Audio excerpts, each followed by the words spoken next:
ముఖ్యమంత్రి రేవంత్ అధ్యక్షతన కేబినెట్ భేటీ కొనసాగుతుంది. సాయంత్రం 4 గంటల నుంచి కొనసాగుతున్న ఈ భేటీలో కీలక విషయాలపై చర్చిస్తున్నారు. కాళేశ్వరం కమిషన్ ప్రభుత్వానికి రాసిన లేఖపై మంత్రివర్గ సమావేశంలో చర్చకు వచ్చింది. కాళేశ్వరం ప్రాజెక్టు నిర్మాణానికి గత ప్రభుత్వంలో మంత్రివర్గ ఆమోదం ఉందా లేదా అనే దాంతో పాటు పూర్తి డీటెయిల్స్ ఈ నెల 30లోగా కమిషన్కు అందించాలని కేబినెట్ నిర్ణయించింది. రైట్, ఇక ఇదే విషయంపై మరింత సమాచారం యాదగిరి సెక్రటరియట్ నుంచి లైవ్ లో అందిస్తారు. యాదగిరి, కేబినెట్ లో ఏ అంశాలపై చర్చిస్తున్నారు, ఆ అప్డేట్స్ ఏంటి? జ్యోతి, సెక్రటరియట్ లో సీఎం అధ్యక్షతన సాయంత్రం 4 గంటల నుంచి కేబినెట్ సమావేశం కొనసాగుతుంది. అంటే దాదాపు 2.5 గంటలకు పైగా ఈ కేబినెట్ సమావేశం కొనసాగుతూ ఉన్నది. అయితే ఇందులో పలు కీలకమైనటువంటి పాలనాపరమైనటువంటి అంశాల మీద కేబినెట్ సమావేశంలో చర్చించి నిర్ణయాలు తీసుకునే అవకాశం ఉంటుంది. అయితే ఇందులో మేజర్గా మనకు ఏదైతే ఈ కాళేశ్వరం కమిషన్కి సంబంధించి విచారణ కొనసాగుతూ ఉన్నదో, ఈ కాళేశ్వరం ప్రాజెక్టులో ఉన్నటువంటి అన్నారం, సుందిల్లా, మేడిగడ్డ ఈ 3 బ్యారేజీలకు సంబంధించిన దాంట్లో ఇప్పటికే కాళేశ్వరం కమిషన్ దీని మీద విచారణ కొనసాగిస్తూ ఉన్నది.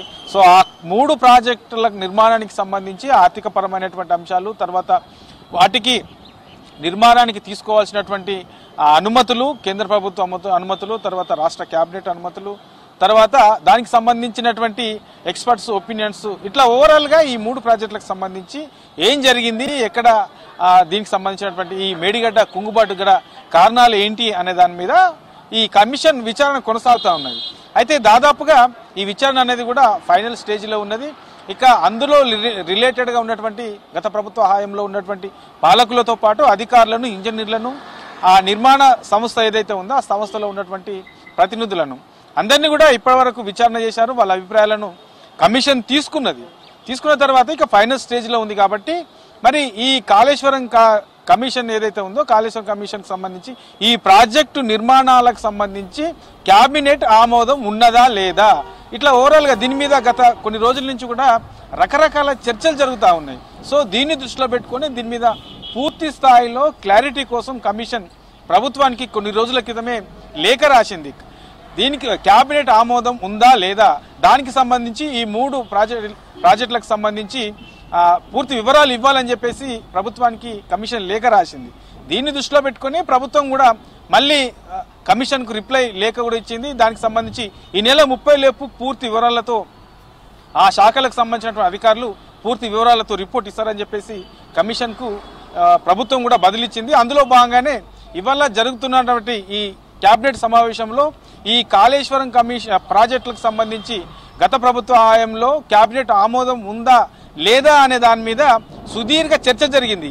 ఈ చర్చలో అసలు ఏం జరిగింది, ఆ ప్రాజెక్టులకు సంబంధించినటువంటి దాంట్లో గత ప్రభుత్వం ఏం చేసింది, సో ఎందుకు ఇట్లాంటి చర్చలు జరుగుతూ ఉన్నాయి, దానికి సంబంధించి మరి రిపోర్ట్ ఇవ్వాలి. కాబట్టి ఇప్పటి వరకు ప్రభుత్వం దగ్గర ఏమేమి ఉన్నాయి, సో దాన్ని ఎట్లా ముందుకు తీసుకెళ్లొచ్చు, ఆ రిపోర్టుకు సంబంధించినటువంటి వివరాలు అధికారులు పూర్తి స్థాయిలో సేకరించారా లేదా, సో ఇట్లా ఓవరాల్గా దీని మీద సుదీర్ఘ చర్చ జరిగింది.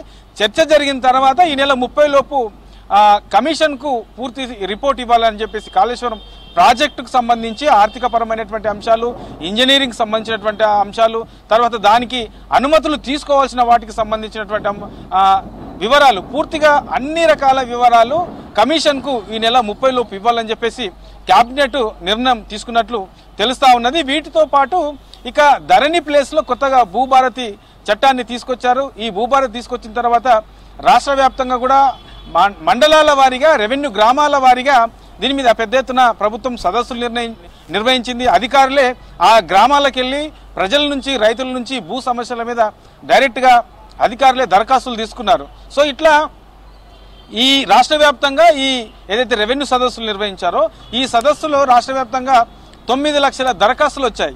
మరి 9 లక్షల దరఖాస్తులకు సంబంధించి వాటి సిచ్యువేషన్ ఏంటి, ఇప్పటికిప్పుడు పరిష్కరించాల్సినవి ఏమేమి ఉన్నాయి, ఇంకా దీర్ఘకాలికంగా పరిష్కరించాల్సినవి ఏమున్నాయి, సో గత ప్రభుత్వంలో పరిష్కరించాల్సిన వాటి అవకాశం ఉన్నా వాటిని ఎందుకు పరిష్కరించలేకపోయారు, సో ఇందులో ఇప్పటికిప్పుడు మనం ఎన్ని పరిష్కరించే అవకాశం ఉంటుంది, ఈ దరఖాస్తుల విషయంలో ఎట్లా ముందుకెళ్ళాలి ఏంటి అనే దాని మీద కూడా కేబినెట్ సమావేశంలో చర్చిస్తున్నారు. దాని మీద కూడా ఒక నిర్ణయం తీసుకునే అవకాశం అయితే కనబడతా ఉన్నది. ఇక వీటితో పాటు బనకచర్లకు సంబంధించి ఏపీ ప్రభుత్వం ఈ బనకచర్ల ప్రాజెక్టుకు సంబంధించినటువంటి నిర్మాణానికి సంబంధించి ఇప్పటికే దాని మీద తెలంగాణ ప్రభుత్వం కేంద్ర ప్రభుత్వానికి లేఖలు రాసింది, సంబంధిత మంత్రులను కూడా కలిశారు. సో మరికొన్ని రోజుల్లోనే ఏపీ సీఎంతో చర్చలు కూడా జరిపి సామరస్యంగా ఆ సమస్యను పరిష్కరించుకుంటామని చెప్పేసి ఇప్పటికే ప్రభుత్వం కూడా ఒక ప్రకటన చేసింది.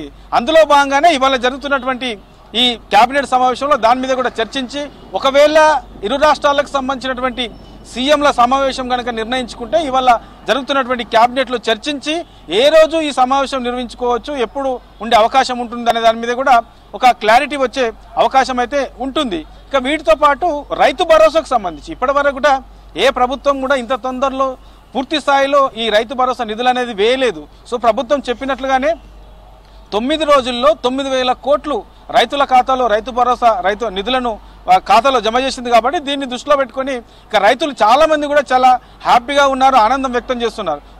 అయితే ఈ రైతులకు సంబంధించి ఎవరెవరికైతే ఈ రైతు భరోసా నిధులు పడ్డాయో వాళ్ళందరితో కూడా రేపు ప్రత్యేకంగా ఒక సభ కూడా రైతు విజయోత్సవ సభ కూడా నిర్వహించాలని చెప్పి ప్రభుత్వం ఇప్పటికే ప్రకటించింది. కాబట్టి దానికి సంబంధించిన అంశంలో కూడా ఇవాళ జరుగుతున్నటువంటి కేబినెట్లో చర్చించి దాని మీద కూడా నిర్ణయం తీసుకొని ఇంకా రైతులకు సంబంధించి ఇంకా ఏ పథకాలు అమలు చేయాల్సినవి ఉన్నది, ఇంకా ఎట్లా ముందుకెళ్ళాలి, వాళ్ళకి ఇంకా ఏం చేయాలి అనే దాని మీద కూడా పూర్తి స్థాయిలో ఇవాళ జరుగుతున్నటువంటి ఈ కేబినెట్లో చర్చించి ఆ అంశాల మీద కూడా నిర్ణయం తీసుకునే అవకాశం అయితే ఉంటుంది జ్యోతి.